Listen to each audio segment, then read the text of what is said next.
जय हिंद फ्रेंड्स। तो आज की इस वीडियो में प्री बोर्ड परीक्षा 2023-24 के लिए हम कक्षा 10 सामाजिक विज्ञान का प्रश्न पत्र लेकर आए हैं, जो आपके प्री बोर्ड परीक्षा 2023-24 में ऐसा ही क्वेश्चन पेपर आपके प्री बोर्ड परीक्षा में दिखने वाला है। इस प्री बोर्ड पेपर के क्वेश्चन पेपर आपके एग्जाम के लिए 100% इम्पॉर्टेंट है, तो एक एक क्वेश्चन को अच्छे से देखिएगा और इन अच्छे क्वेश्चंस को याद कर लीजिएगा। उससे पहले अगर आपने अभी तक चैनल को सब्सक्राइब नहीं किया है तो चैनल को सब्सक्राइब भी कर दीजिए, साथ में वीडियो को लाइक भी कर दीजिए और बेल आइकन को भी प्रेस कर दीजिए, जिससे आने वाले प्री बोर्ड एग्जाम के जो क्वेश्चन पेपर हैं वो आप तक पहुंच सकें। तो चलिए आज का वीडियो शुरू करते हैं। तो यहाँ पर सबसे पहले आपको कुछ निर्देश दिए जाएंगे, तो वो निर्देश आपको पढ़ लेने हैं। तो यहाँ पर आपको निर्देश दिए गए, हम सीधे क्वेश्चंस पर चलते हैं। तो सबसे पहले खंड का में आपके उपखंड का होगा, जिसमें आपकी क्या होंगे, बहुविकल्पीय प्रश्न होंगे। क्या होंगे? बहुविकल्पीय प्रश्न होंगे। तो यहाँ पर चलते हैं, सबसे पहला बहुविकल्पीय प्रश्न देखते हैं।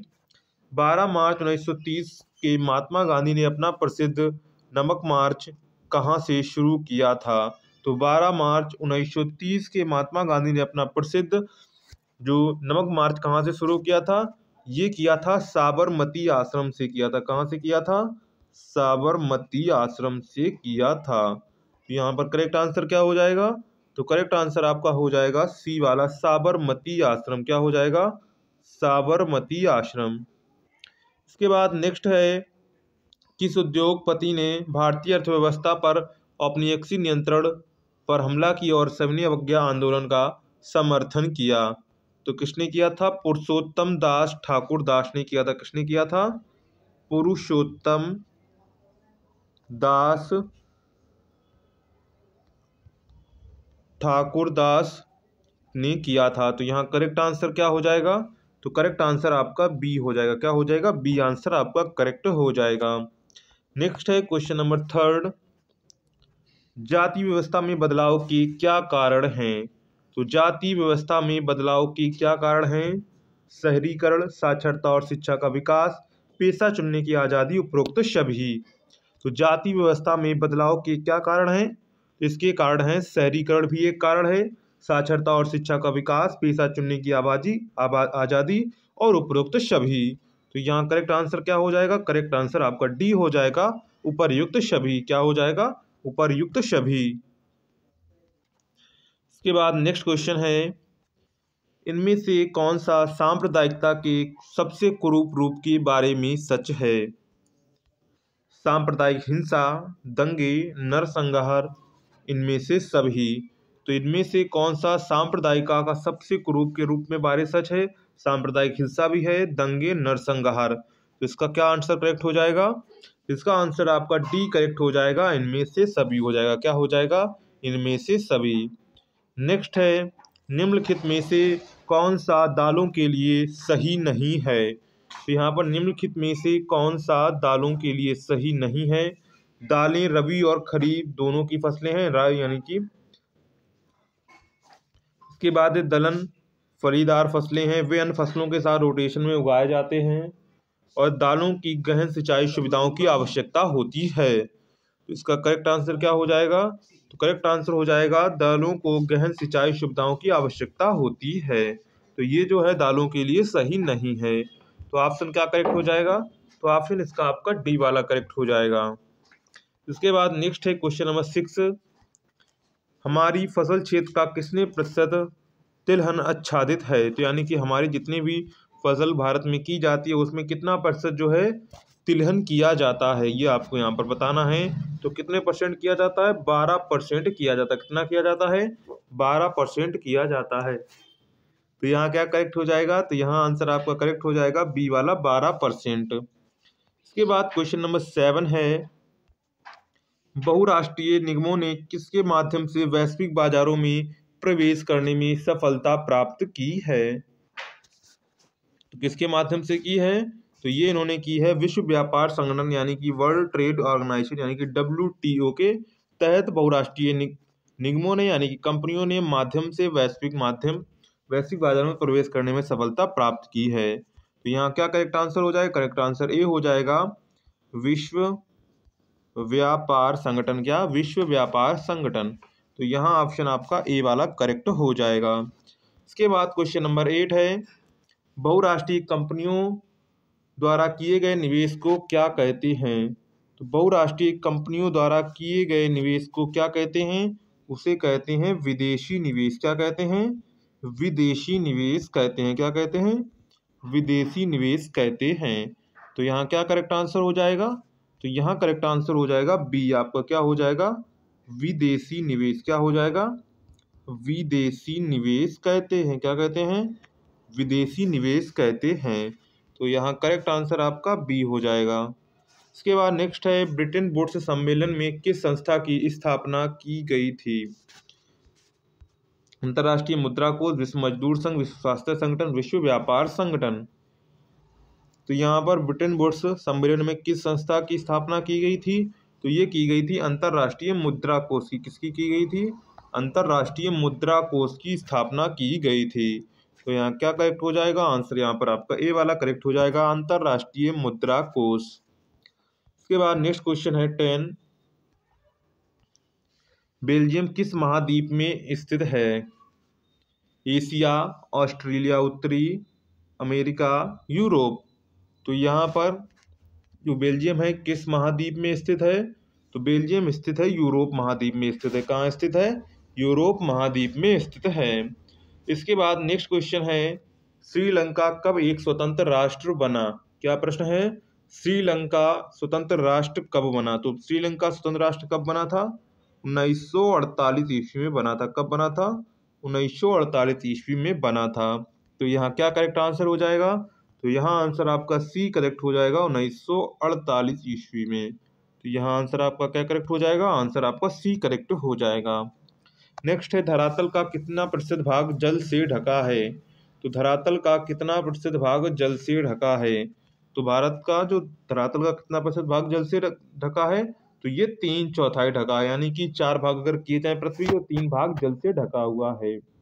यहाँ लगभग क्या हो जाएगा? लगभग 3/4, यानी कि ऑप्शन बी वाला आपका करेक्ट हो जाएगा। नेक्स्ट है, भारत की 2 प्रमुख खाद्यान्न फसलें कौन सी हैं? ये आपको बतानी है। भारत की 2 प्रमुख खाद्यान्न फसलें कौन सी हैं? तो यहाँ पर आपको बताना है कौन कौन सी हैं। चावल और गेहूं हैं। क्या है? सबसे ज्यादा भारत में खाने वाली जो प्रमुख खाद्यान्न फसलें कौन है? चावल और गेहूं हैं। क्या है? चावल और गेहूं हैं। तटीय इलाकों में चावल सबसे ज्यादा खाया जाता है, क्योंकि वहाँ मछली का ज्यादा उत्पादन होता है, तो मछली चावल वहाँ ज्यादा चलता है। और जो पूरब में चले जाएंगे तो आपको यहाँ पर मैदान क्षेत्र में, तो वहाँ गेहूँ ज़्यादा सबसे खाया जाता है। तो यहाँ क्या हो जाएगा? ऑप्शन बी आपका करेक्ट हो जाएगा, चावल और गेहूँ। इसके बाद नेक्स्ट है, स्पिनिंग जेनी का आविष्कार किसने किया था? तो स्पिनिंग जेनी का आविष्कार किसने किया था? तो ये किया था जेम्स हरप्रीत ने किया था। किसने किया था? जेम्स हरप्रीत ने किया था। किसने किया था? जेम्स हरप्रीत ने किया था। तो यहाँ ऑप्शन क्या करेक्ट हो जाएगा? ऑप्शन बी आपका करेक्ट हो जाएगा, जेम्स हरप्रीत। क्या हो जाएगा? जेम्स हरप्रीत। इसके बाद नेक्स्ट क्वेश्चन है, वह कौन सा देश था जिस पर आर्थिक मंदी का सबसे बड़ा प्रभाव पड़ा था, या फिर सबसे बुरा प्रभाव पड़ा था? तो वो कौन था? अमेरिका था। कौन था? अमेरिका का आर्थिक मंदी का सबसे बड़ा प्रभाव पड़ा था। तो यहाँ क्या करेक्ट आंसर हो जाएगा? तो यहाँ करेक्ट आंसर आपका हो जाएगा सी वाला करेक्ट हो जाएगा। क्या हो जाएगा? सी आंसर आपका करेक्ट हो जाएगा।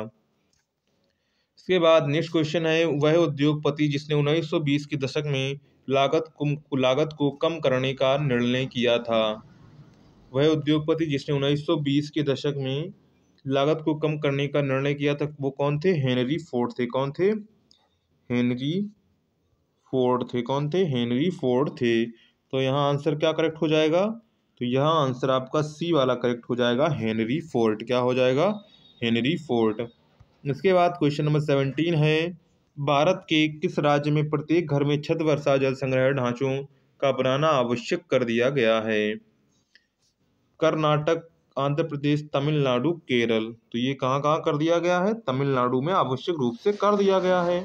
तो यहाँ क्या आंसर करेक्ट हो जाएगा? तो यहाँ आंसर आपका करेक्ट हो जाएगा सी वाला, तमिलनाडु। क्या हो जाएगा?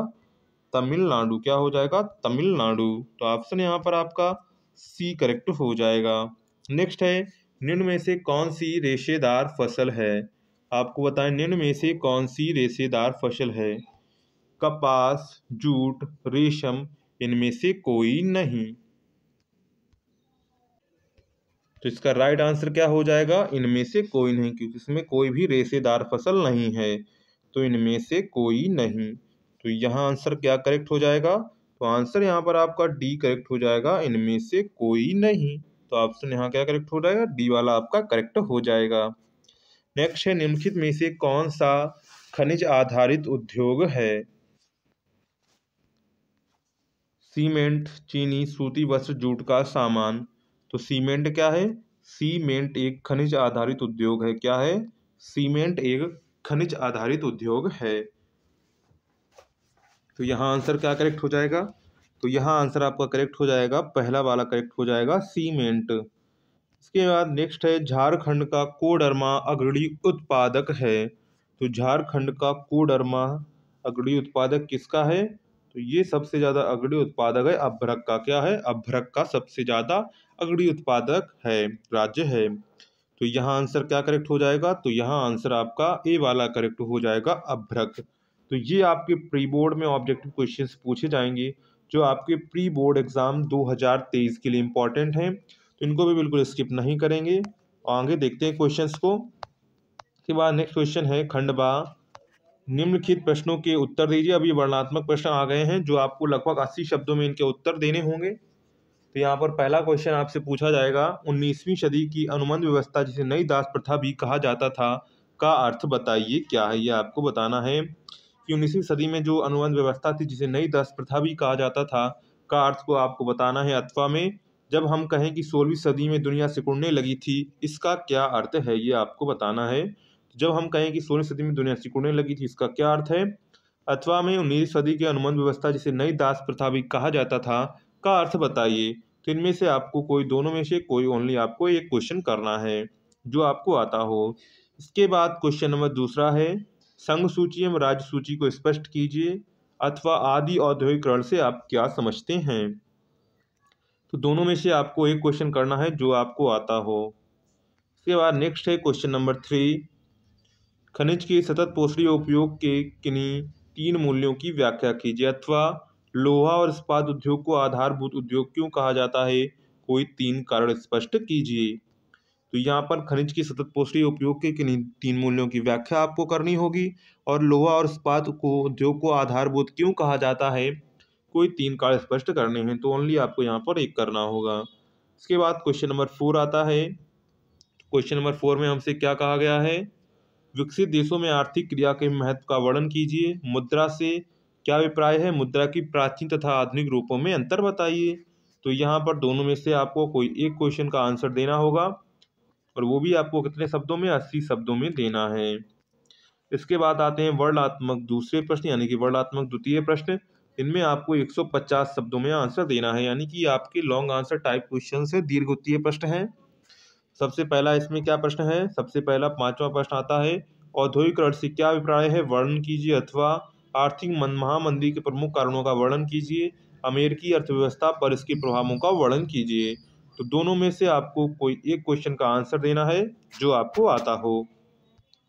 इसके बाद क्वेश्चन नंबर 6 है, संघवाद क्या है? संघवाद की प्रमुख विशेषताओं को समझाइए, अथवा ईस्ट इंडिया कंपनी ने भारतीय बुनकरों से सूती और रेशमी कपड़ों को नियमित आपूर्ति सुनिश्चित करने के लिए क्या किया था? तो दोनों में से आपको जो आता हो वो आपको यहाँ पर करना है, और वो भी करना है आपको 150 शब्दों में लिखना है। इसके बाद नेक्स्ट क्वेश्चन नंबर 7 है, वर्षा जल संग्रहण से क्या अभिप्राय है? वर्षा जल संग्रहण की प्रमुख तरीके कौन कौन से हैं? उनके लाभों का वर्णन कीजिए, अथवा संकटग्रस्त जातियों तथा लुप्त प्रजातियों में अंतर बताइए। इसके बाद क्वेश्चन नंबर, इनमें से भी आपको कोई एक क्वेश्चन का देना है आंसर, जिसमें अथवा लगा हुआ है, उसमें आपको एक प्रश्न का ही आंसर देना है। इसके बाद है, 19वीं शताब्दी में बाजार में कामगारों की अधिकता ने ब्रिटेन के कामगारों की जिंदगी को किस तरह प्रभावित किया, अथवा आधुनिक लोकतंत्र में सत्ता में भागीदारी के विभिन्न रूपों का उल्लेख कीजिए। तो इसमें से आपको कोई एक प्रश्न का आंसर देना है, जो आपको आता हो। इसके बाद क्वेश्चन नंबर 9 पर आ जाते हैं। तो क्वेश्चन नंबर 9 में आपसे क्या पूछा जाता है? तो क्वेश्चन नंबर 9 में आपसे क्या पूछा गया है तो क्वेश्चन नंबर 9 में आपके मानचित्र के क्वेश्चन नंबर 9 मानचित्र के आपके 10 नंबर के क्वेश्चन आपसे पूछे जाते हैं, तो उन्हीं को हम लोग देखेंगे। तो यहाँ पर है, कांग्रेस का सितंबर 1920 में अधिवेशन कहाँ हुआ था? तो कांग्रेस का सितंबर 1920 में अधिवेशन कहाँ हुआ था? तो ये हुआ था नागपुर में हुआ था। कहाँ हुआ था? नागपुर में हुआ था। तो यहाँ करेक्ट आंसर क्या हो जाएगा? तो इसका करेक्ट आंसर हो जाएगा नागपुर हो जाएगा। क्या हो जाएगा? नागपुर। इसके बाद नेक्स्ट क्वेश्चन है, वह स्थान जहाँ जलियांवाला बाग हत्याकांड हुआ था। तो जलियांवाला बाग हत्याकांड कहाँ हुआ था? तो जलियांवाला बाग हत्याकांड हुआ था अमृतसर में हुआ था। कहाँ हुआ था? अमृतसर में हुआ था। तो यहाँ क्या करेक्ट आंसर हो जाएगा? तो इसका करेक्ट आंसर हो जाएगा दूसरे का, अमृतसर हो जाएगा। क्या हो जाएगा? अमृतसर। इसके बाद नेक्स्ट क्वेश्चन है, वह स्थान जो कर मुक्त अभियान से संबंधित है। तो कौन सा स्थान कर मुक्त अभियान से संबंधित है? तो वो है गुजरात है। क्या है? वो है गुजरात। तो यहाँ क्या करेक्ट आंसर हो जाएगा? तो यहाँ करेक्ट आंसर वह स्थान जो कर मुक्त अभियान से संबंधित है, तो वो है गुजरात है। क्या है? गुजरात है। इसके बाद नेक्स्ट है, वह स्थान जहाँ बागानी मजदूरों ने आंदोलन किया था। तो कहाँ पर बागानी मजदूरों ने आंदोलन किया था? तो वो किया था असम में किया था। कहाँ किया था? असम में किया था। तो यह करेक्ट आंसर क्या हो जाएगा? असम हो जाएगा। क्या हो जाएगा? असम। इसके बाद है, भारत की आर्थिक राजधानी है। तो भारत की आर्थिक राजधानी, वैसे भारत की राजधानी क्या है? दिल्ली है, लेकिन भारत की आर्थिक राजधानी है मुंबई है। क्या है? मुंबई है। क्या है? मुंबई। तो ये आपके 5 हो जाते हैं। इसके बाद 5 क्वेश्चंस आपसे पूछे जाते हैं 9B में। ये आपको मानचित्र पर दर्शाने होते। उत्तर भारत की एक नदी को चिन्ह द्वारा नाम सहित दर्शाइए। एक ताप विद्युत केंद्र इस चिन्ह द्वारा दर्शाइए। भारत के पूर्वी तट को समुद्री पत्तन इस चिन्ह द्वारा दर्शाना है। चाय उत्पादक को एक क्षेत्र दर्शाइए, असम दर्शा सकते हैं। छत्तीसगढ़ की राजधानी रायपुर है, तो उसको आप इस चिन्ह से दर्शाएंगे। तो इसको आपको चिन्ह को और सही से करने पर आपको इसके हाफ नंबर मिलेंगे, यानी टोटल 1 नंबर आपको मिलेगा। तो इस प्रकार आपका कक्षा 10 सामाजिक विज्ञान का प्रश्न पत्र हो जाता है। क्या होता है? कक्षा 10 सामाजिक विज्ञान का प्रश्न पत्र हो जाता है, जो आपके प्री बोर्ड एग्जाम 2023-24 के लिए इम्पोर्टेंट है। तो अगर आपको वीडियो पसंद आया हो, वीडियो आप लोग के लिए इन्फॉर्मेटिव हो, तो चैनल को सब्सक्राइब करिएगा, दोस्तों में शेयर करिएगा। अगर इसकी आप PDF डाउनलोड करना चाहते हैं, तो आपको क्या करना है? आपको जाना है hindustanknowledge.com पर। कहाँ जाएंगे? hindustanknowledge.com पर जाएंगे। वहाँ पर आपको मिल जाएगा क्लास 10 मॉडल पेपर के सेक्शन में जाएंगे, मेनू बार में जाएंगे, मॉडल पेपर के सेक्शन में जाएंगे, वहाँ पर क्लास 10 आपको चूज़ करना है। क्लास 10 जैसे आप लोग चूज़ करेंगे, तो ये मॉडल पेपर आपको वहाँ पर मिल जाएगा। तो चलिए, अगर आपको वीडियो पसंद आया हो तो वीडियो को लाइक करिएगा, दोस्तों में शेयर करिएगा। मिलते हैं नेक्स्ट वीडियो में, तब तक के लिए जय हिंद।